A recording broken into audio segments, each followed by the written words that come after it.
So in the past, a day usually consisted of bumming around, getting up to mischief, not doing anything that was really worthwhile for myself or for anyone else around me.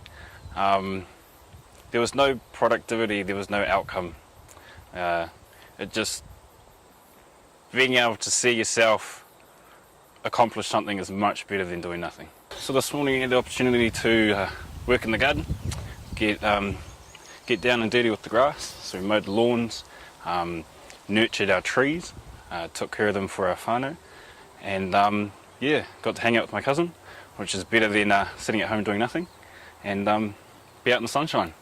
It's a great opportunity and a privilege to be able to be productive with my days, and it's definitely rewarding at the end of the day to see the work you've done and to know that you've done it for your whānau. I feel positive, I feel energetic, I feel happy. There's a lot of feelings that come with being able to put your hand up and say, yeah, I'm willing to help. There is also a great reward and payoff knowing that you're able to help your whānau.